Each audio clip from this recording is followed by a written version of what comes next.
leaves me alone. It's 2,000 miles I roam just to make this dock my home. Now I'm just gonna sit at the dock of a bay, watching the tide roll away. Ooh, I'm sitting on the dock of a bay, wasting time.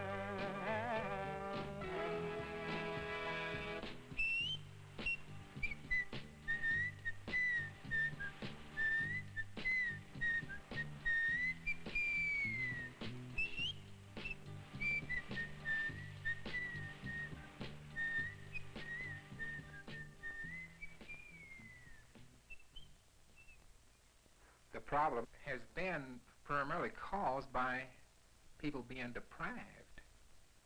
They don't have to be ex-cons to be in this program. They may have a drug problem, a lack of personal confidence, or just not enough education. But they're all disadvantaged in some way. It's just in him that I'm going to be a failure all my life. All I want is just work steady and buy me a home, new car and all that, you know. Have things that other people have that I don't have. That's the most important thing I really want.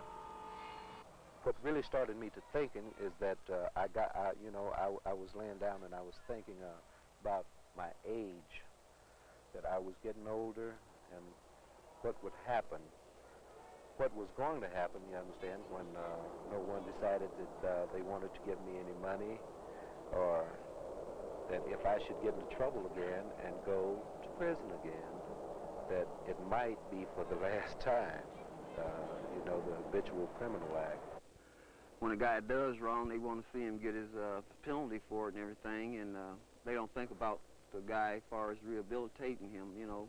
They don't think about, well, what he's going to do. You know, we got to let him out one of these days, you know, and then when he do get out, most of the time, a bigger percentage of the population, you know, they turn their backs on him, and I think this is a big reason why a lot of guys go back to crime, you know. I had a job at this company. I was a machine operator, machine trainee, and I worked there for about 6 months, and one day they called me in and gave me my check and said that was it, you know. And I inquired why this was, and they said that they just handed me a piece of paper and says you are discharged because of falsification of application concerning your criminal background. Well, I lied to get a job, and they found out about it, so they fired me. People have always have a tendency to say that an ex-con is an animal. You know, he doesn't exist once he goes off into another society, you know. But this is what they fail to realize. It is another society, and life still goes on. Makes the guy feel like, wow, you know, what am I even trying to do it right for, man? Why not just go rip somebody off or something? It's just one thing when they found out that you did something wrong in your past and everything, I guess they think that you do it again, you know, but I think majority of the guys, you know, when they get out and really got it in their mind to straighten up themselves, you know, they don't want to go back to crime or be incarcerated, you know, and a lot of guys just make up their mind, like me, you know, just don't want it, you know. They lock you up like an animal and just keep you there for years and years, and then they let you out and they expect you to act like everybody else has been out here all their life. You just can't adjust like that. You just can't adjust because, man, there's, you know, there's too much freedom, man. It blows your mind. You say, wow. So I finally realized that I ain't gonna waste no more than years, man. They're too precious, you know. There's not enough of them to begin with. And it's kind of stupid to go blow what few you got. You know? I'd like to, you know, just tell a lot of guys it's really, you know, no picnic being in jail and nobody's jail, you know. And but we got a problem, and I know it's people trying to solve it, you know, but it will be a problem. People should help people. You are people. You have not been forgotten. Well, throughout society, it's also, at the moment, a downtrend in the economy, and we're recruiting people for special programs who in particular don't have a skill or something, or who has had problems. Now, the beginning of our program starts with what is known as Outward Bound. How many of you are familiar with Outward Bound? Well, if you're not familiar with Outward Bound, I'd like to tell you something about it.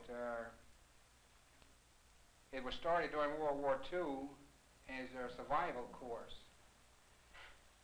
Now, maybe you men in here have been trying to survive all your life, and you don't need any training in survival. Well, we kind of turned this thing around and made it a confidence-building thing. It's where it built confidence in them who have lost confidence in themselves. Understand that it's competitive. It's just like anything else that you go into. You compete with the next man. The man that seems to have something on the ball is the man that we're going to help. Remember, this is not a charity thing that we're giving to you. We're not giving you anything. You're going to work for it. You're going to be a productive employee.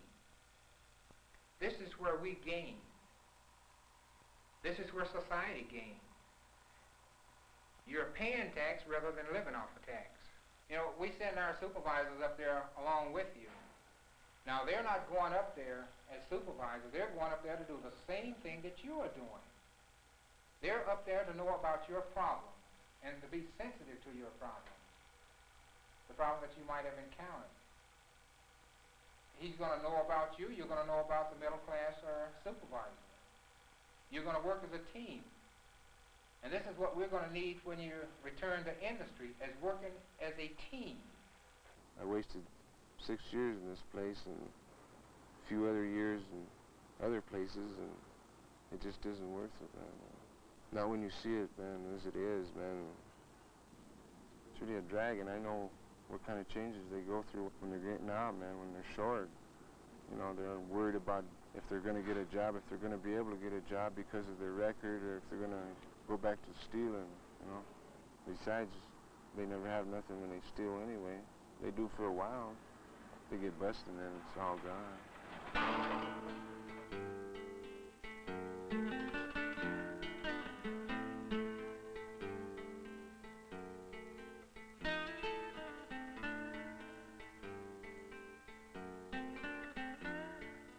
Outward Bound works because basically you have to learn that it's you that counts. It's you that makes that critical step, and it's you depending upon some other person.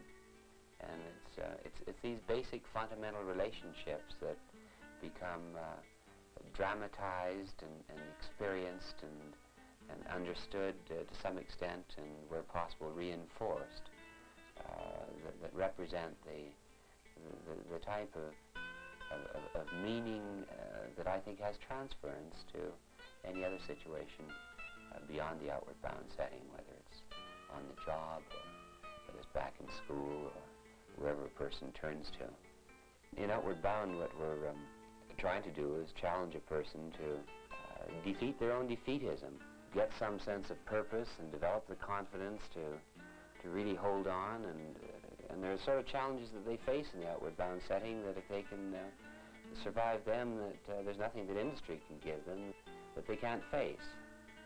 You know, it's a total rehabilitation job, and unless you're willing to get involved in this degree of investment in people, you know, these sort of programs don't work that effectively. The one physical part of the course that I remember well was the rappel. That was really mellow. I really liked that. It's scary as hell, and there was no way that you could renege. You're all alone, you're halfway down the cliff, you've made all the commitments you're going to make. The next thing to do is to get to the bottom. Get over the cliff. That's okay, it'll keep going. You'll have to feed it through in the beginning. The rope break just starts wrapping around. I got you, Joe. Huh? Don't worry, I got you. You got me? I got you. Remember, keep your feet nice and wide, Leroy. Okay. Your body weight will, whoops, your body weight will carry you down just Not like too cool to fall off, man. You got to slide down. Take it easy, home. Keep your feet nice and wide. See you at the bottom. See you later, bird man. All right. Oh man, I'll tell you, when we got up that morning to rappel, everybody broke camp slow. I mean slow. And we had done rock climbing just the day before. And going up on a rope, it's not so bad. But boy, you walk over an overhanging cliff, 100, 150 feet long, high, and you just drop right out of sight, and it's just you, period. When I went to do my rappel, the guy who was belaying for me, the night before, we had had a real stout argument. And like when I first went over the cliff, I kept saying to myself, if it was me on the other end, I wouldn't let go of this rope. And all the way down, that's all I thought about. Boy, if this was me, you know, I wouldn't even let go of this rope. I just hold on. And when I touched the ground, boy, you know, I figured, well, everybody's not bad as they're made out to be. You really have to know that trust is something between people that really has to be there, whether it's in that type of situation or any other type. I belayed a lot of the guys, and I was belayed by them while I was rappelling. And I had thoughts of going down the edge of that cliff, whether that guy was worthwhile or not that was on the end of my rope. But after a while, you do it a while, and you get to know that people are all basically good, that he wasn't going to let you down. We let no one fail up here. The dropout rate is 0 because nobody fails. If you've been a failure throughout your life, if you lost your jobs, you're going to get right through this thing like everybody else. Well, this manpower challenge, you know, we send supervisors up. So, buddy, you've had it all your life good. Now, we're on equal basis. You know nothing about the mountains, I know nothing about them. So now let's see you outdo me now. And it's kind of competitive. You know, we had this between our Anglo and the black. The supervisor, this trainee. One wasn't going to be outdone by the other one. And they just pushed. It goes back to one more thing. I can compete now. The whole course leads you right up into your solo, you know, to where you're able to take care of yourself. This is where you spend 3 days and 3 nights all by yourself out in the wilderness. 72 hours. It's a mental thing. It'll give you time to think about what you did in life, what have you accomplished in life. It'll give you time to think about what you want to do in life and what you want to accomplish in life. Sundown sea is waiting in the west.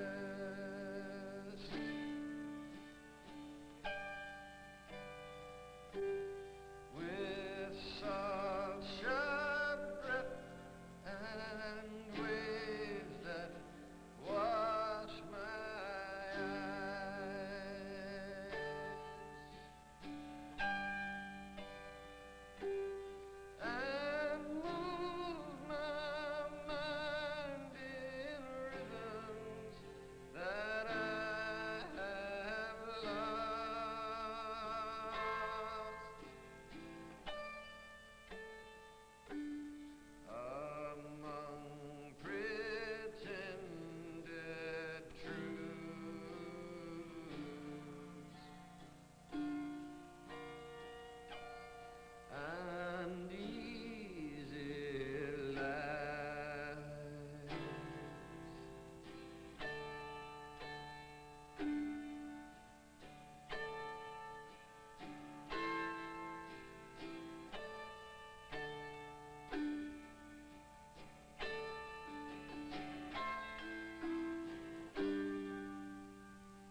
learned that I had some bad faults when it came to interacting with other people, and that these faults can be corrected, that a person can change and he can learn to have more faith in people.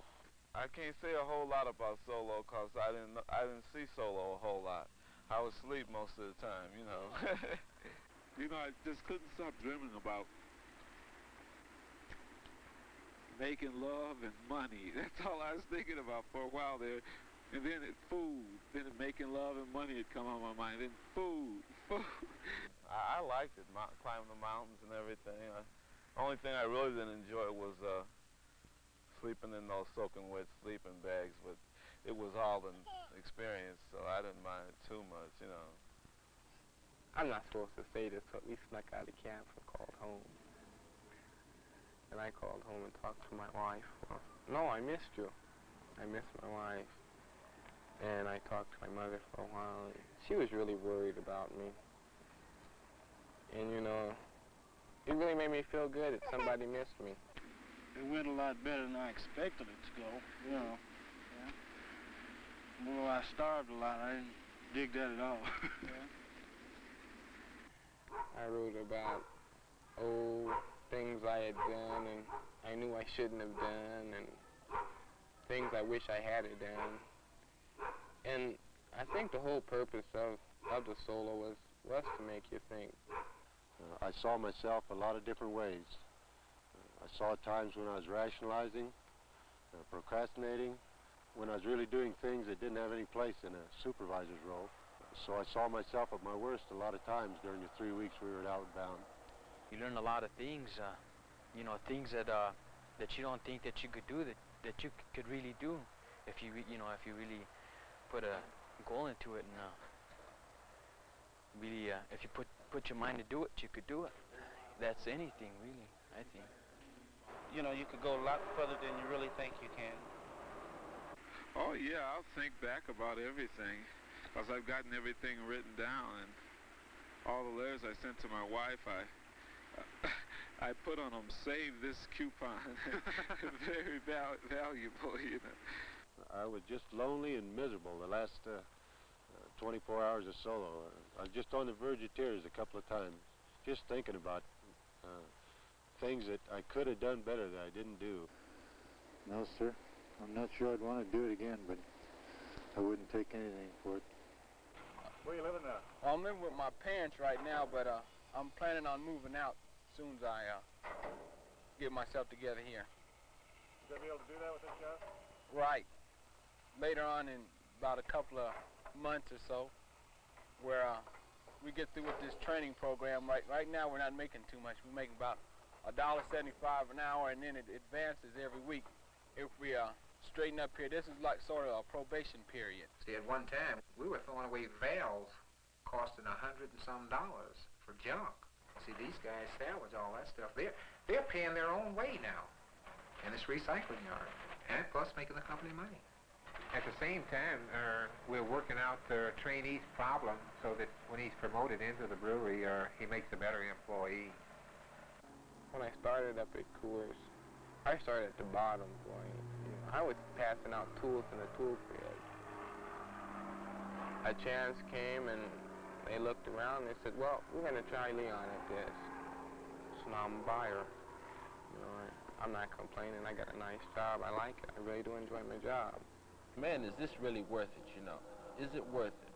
And the way that you have to start from $1.65 and you rotate into a raise where you get a raise every other week or every week until you come up to $3, I think, is the limit. And then you're eligible for a job change. And within that time, you know, you done got just to this $3, and $3 is a little bit better than that $1.65 because you got more money, and you kind to break away from your tight budget and exercise your money within the things that you really want to do, you know. And it kind of makes you look forward to going off into the bigger plan because you're making more money and you could take a step higher in life, you know. But right as now, I mean, it's hard to really get adjusted because, man, sometimes you wonder, is it really worth it? I think it's a pretty good break, you know, for fellows that like me, you know, that have had problems in their lives, and you know, and it's hard, you know, to get a good job, you know, especially if you've been a parolee like me, you know, and then you go on this outward bound course, and I think it's a pretty good break, you know, for fellows that, you know, really take it in consideration, and because you just don't find too many places around Denver that you can work yourself up to for about 4 8 hours, you know, within a year, you know. You just can't find jobs like that. It's kind of like being born again, you know. It's kind of like being born again.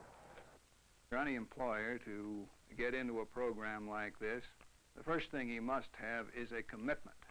He has to want to do it himself. And if he wants to do it, he can do it. He's going to have to use a tremendous amount of ingenuity. He will suffer a lot of disappointment. There's much trial and error. You have to know how to get along with them. You have to develop a rapport with them, develop a communication with them. This, of course, is the area that the Colorado Outward Bound School solves for us. I don't think we could operate this program without their help in this area. People have asked me, what do I get out of this? What does the company get out of it in return for our pains and our troubles? I would say that the psychic benefits that we have all received from this more than justify the effort that we have put into it. On the other side, we are getting some remarkable employees from it. We have one man that we are particularly fond of, particularly sold on, that is presently back in prison for the second time. We're going to take a third chance on him.